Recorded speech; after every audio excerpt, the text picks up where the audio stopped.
Hello and welcome to helpyourmath.com. In this video, we're going to look at examples of adding or subtracting radical expressions, combining by simplifying first. Before we get started with that, let's review the when and the how of when we can combine radical expressions. So when the radicands and the indices are the same. So the radicand, that's what's under the radical, and the index, that's the power at which we're looking at. So if we have a 4th root of 7x, if we're going to be able to add it to any other expression, it would also have to have a 4th root of 7x.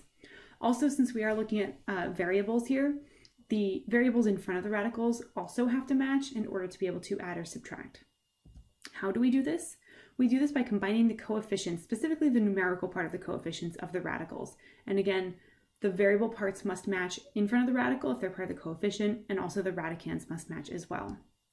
And a pro tip that I have, since we can only combine when the radicands are the same, start with the one that looks the friendliest, and then because generally you have to simplify each one separately anyway, so you might as well start with the one that looks the friendliest. Because if we know that there's this expression over here has a 4th root of 7x, then we know that anything that's going to combine with it also has to have this radicand, so we can use that as a hint to help us simplify the other radicands. That's just a suggestion. Of course, you don't have to take my advice. And one more thing we're going to do in this video is we are going to assume that all variables represent non-negative values. It looks like I said negative. It looks like I crossed it out. Represent non-negative values. Just some review before we get started. In order to simplify with a numerical radicand, what we're looking for is we're looking for perfect power factors of what we're given. So if we have, let's say, the nth root of q, and we know that q could be written as some value with a perfect power of n factor, let's say a to the n times whatever else, times a to the n times b, then we can actually take the root of this, and then we would leave this under the radicals. We would say, okay, I'm going to rewrite q as a to the n times b, and then I can take the nth root of a to the n is a, and the nth root of b is stuck under the radical. For example, if I have the cubed root of 24, so is there a perfect cube factor of 24? Sure, 24 is equal to the perfect cube 8 times 3. So we can think about the cubed root of 24 as the cubed root of 8 times 3. Well, the cubed root of 8 is 2, so we've taken the cubed root of 8, it comes out of the radical, and then that would be times the cubed root of 3. This is irrational, so we leave it under the radical. If we have variable radicands, we do something a little bit different. This time we focus on the exponents of those factors. And what we're looking for is we're looking to find the largest multiple of the index under the exponent that we have. So for example, it's just easier to do an example, I think it is. If we have the 5th root of x to the 13th, what we're looking for is we want to rewrite x to the 13th as x to the something times x to the something. Keep in mind, this is same base multiplication. So these two things, exponents, need to add up to 13. And we want this one to be the largest multiple of 5 that's less than 13. So the largest multiple of 5 that's less than 13 is 10. And I have 10 of the factors, of the 13 factors. How many more do I need here? That would be 3. So what I've done is I've rewritten x to the 13th as, here's a perfect power of 5. This is what's going to be stuck under the radical. So we can rewrite this as the 5th root of x to the 10th times x to the 3rd. We can take the 5th root of x to the 10th. That would be x squared. And then we would multiply it to what's left under the radical. What's also really important when we do work with radicals, especially when the index isn't 2, right? Because if the index is 2, then we don't actually write the index, it's the square root.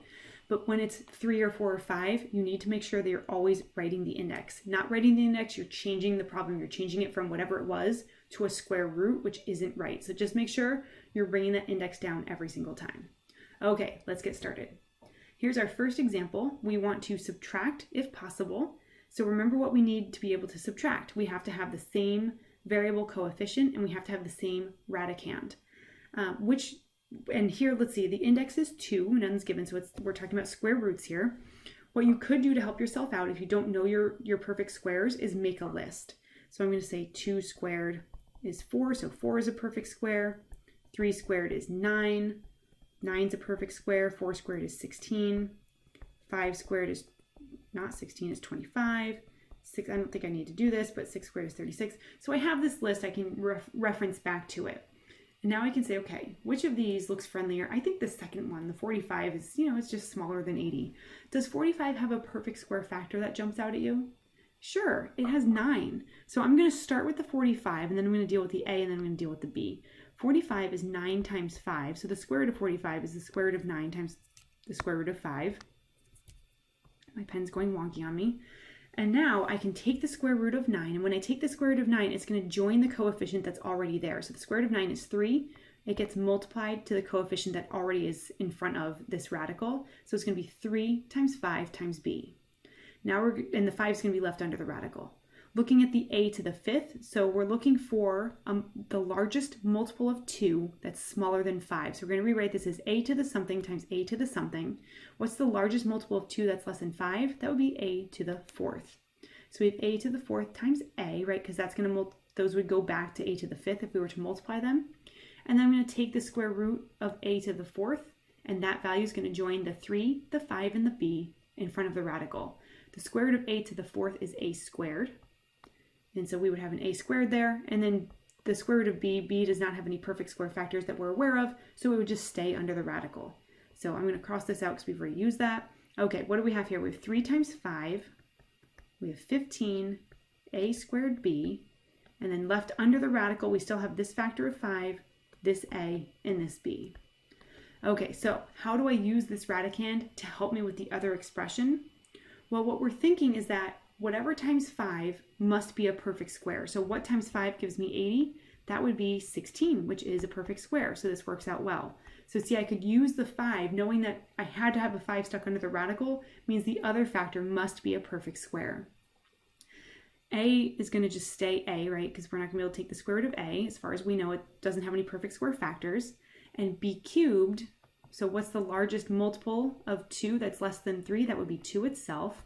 So it's going to be b squared times b. Okay, so the square root of 16 is 4. 4 is going to join our coefficient. 5 is left, a is left, b squared. The square root of b squared is b, and the b is left. So we have 4 times 3 is 12, a squared, and b, and then left under the radical we have 5ab, which is exactly what we were thinking.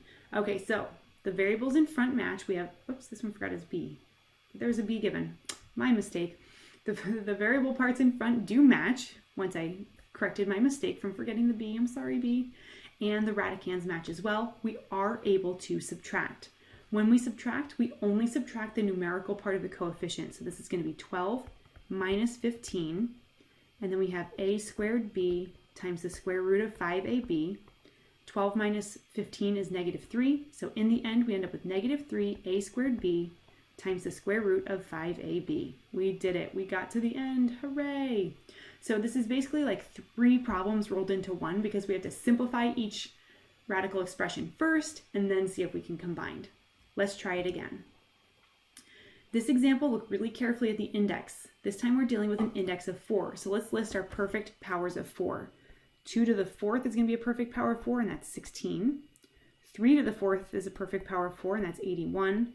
4 to the 4th is a perfect power of 4, and that's 256. And I think I can stop there. I don't actually need the 256. Now, looking at our radicands, which one looks like it's going to be friendlier to work with? Definitely the first one, right? 32x cubed. I like that a lot better than the 162. So what factor of 32 is a perfect power of 4? Well, 16. 32 could be rewritten as 16 times 2. And we can take the 4th root of 16. What's the 4th root of 16? Right here. There it is. It's 2. So the 4th root of 16 is 2. 2 is going to join the coefficients that are already there. And the 2 is going to be left under that radical. X cubed has no perfect powers of 4, so we can't simplify that at all. So what do we have? We have 2 times 5. We have 10x to the 4th. 10x times the 4th root. We want to be really careful there. It's very easy to make that mistake that I made. Where you just attach it to the x. It's not part of the x. What do we have left? We have 2x cubed under the radical. Okay, so what we know is that this 162, the factor that gets multiplied by 2 should be a perfect power of 4. And what is 2 times what gives us 162? That would be 2 times 81. It works out. There it is. 81 is a perfect power of 4. So when we take this, the 4th root of 81 is 3. 3 is going to join the 2 that's already in front of the radical. So this is minus. So now we have 3 times 2 is 6. And then x to the 7th. So x to the 7th we want to rewrite as x to the something times x to the something. We're looking for a multiple of 4. We're going to use 4 itself. It would be 4 and 3, right? Because that would multiply, when we multiply those, that would get back to x to the 7th. The 4th root of x to the 4th is x. So this becomes x. It joins our coefficient. I'm going to put the x there. X cubed remains under the radical. So what do we have left under our 4th root here? We have 2x cubed. Are we able to combine these? Yes, we are. We combine just the numerical part of the coefficient. So it would be 10 minus 6 times x times the 4th root of 2x cubed. 10 minus 6 is 4, so we end up with 4x times the 4th root of 2x cubed, and thus we have subtracted. All right, I encourage you to pause the video here and try these on your own, and then we'll check our work in just a second. Okay, we're going to break these down one at a time. So let's see, we have 3 of them this time, and we're dealing with perfect cubes. So let's make a list of our perfect cubes. We have 2 cubed, 8 is a perfect cube, 3 cubed is 27, 4 cubed is 64, 5 cubed is 125. Okay, I think that's all we need. And now, which of these looks like it's the friendliest to work with? Maybe the 24, maybe this last one here. So let's start with this one. We're going to simplify this one first. So let's see. W times the cubed root of 24w. So we're looking for perfect cube factors. Well, 24 can be rewritten as 8 times 3. And the cubed root of 8 is 2. So we're going to have a 2 join the w in front. And w doesn't have any perfect, it's not a perfect cube. It doesn't have any perfect cube factors as far as we know. So this last piece is going to simplify. I want to make sure I have plenty of space for this. To minus 2w times the cubed root of 3w. Okay, so now from here we can just start from the left, because what we know what we're looking for is 3 and w under the radical. So what times 3 gives me 375? Is it a perfect cube? Yes, it's 125. So we have 125 times 3. The cubed root, we take the cubed root of 125. A 5 joins the 7 in front of the radical. And w to the 4th. So we know we're looking for w to be left behind, and that would be w cubed times w. That works out well because the cubed root of w cubed is w. So we're going to have a w here too, giving us 5 times 7 times w. That's 35w times the cubed root of what's left, 3 and w. Okay, how about this middle one? So the middle one I'm going to bring down over here because I can. We have minus 4w times the cubed root of 81w. So we are hoping that something times 3, that something is a perfect cube. That would be 27. There it is. It's a perfect cube. We can take the cubed root of it. That would give us 3. So a 3 is going to join our coefficients. W is just going to stay w. Multiplying here, negative 4 times 3 is negative 12 times w times the cubed root of 3w. So I already have my minus sign. I'm just adding to it minus 12w times the cubed root of 3w. Can we combine all 3 of these? Yes, we can. If one of them happened to be different, we would just leave it behind and just kind of tack it on at the end and combine what we can combine, but we can combine all 3. So what we're looking at is we're looking at 35 minus 12 minus 2, and then they all have this w times the cubed root of 3w. Well, 35 minus 12 is 23, minus 2 is 21. So in the end, we end up with 21w times the cubed root of 3w. We have done it. We have subtracted. How'd you do? Did you get it right? Well, if you did, well done. If not, don't be hard on yourself. These can be really challenging. Make sure you take your time with these. Can't rush through these. Okay, our last example, we're again looking for perfect powers of 4. So I'm just going to make a little list. We have 2 to the 4th is 16. 3 to the 4th is 81. 4 to the 4th is 256. Can I stop yet? I don't know. Just to be safe, 5 to the 4th is 625. I happen to know these really well. If you have a list handy, you just want to get comfortable with these numbers. Okay, which one looks friendlier? Maybe the second one. So let's start with this negative 2, 4th root, blah, blah, blah. So 80, let's see.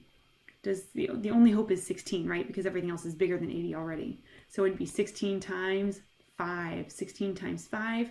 So that means here that a 16, the fourth root of 16 is 2. So joining the coefficient of 2 is going to be another factor of 2.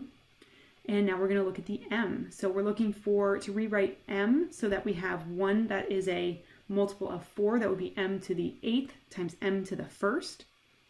And the fourth root of m to the 8th, remember here you take the exponent, you divide it by the index. That would give me m squared.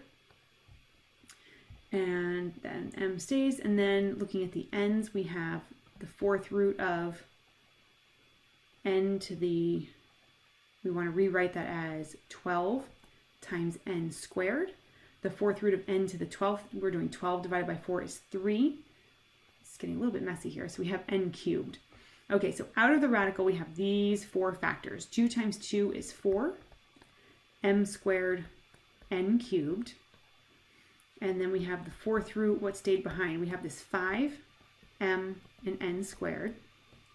Okay, that brings us over to the first one. So the first one, we have a hint now. We know that 405 should be something nice times 5. And what is it? It's 81 times 5, a perfect power of 4, as we expected. Well, the fourth root of 81 is 3. So joining the coefficient of 3 is going to be another factor of 3. And 5 is going to remain under the radical. M to the 5th, we're looking for a perfect power of 4. That would be m to the 4th times m. The fourth root of m to the 4th would give us a factor of m outside of the radical. N squared is going to be stuck under the radical. So what do we have? We have 3 times 3 is 9. M times m is m squared, and then n cubed. And what's left under the radical? We have a factor of 5, a factor of m, and here we have an n squared. Are we able to combine these two terms? We have 5mn squared, m squared, n cubed, and yes, we can. So we're going to look at 9 minus 4 times n squared, m squared, n to the 3rd, times the fourth root of 5mn squared. Good Lord. Okay, final step. We end up with 5m squared, n cubed, times the fourth root of 5mn squared. We did it. These have been examples, actually all of them were subtraction. There was no addition here at all. These have been examples of combining radical expressions. Thank you for bearing with me, and thank you for stopping by.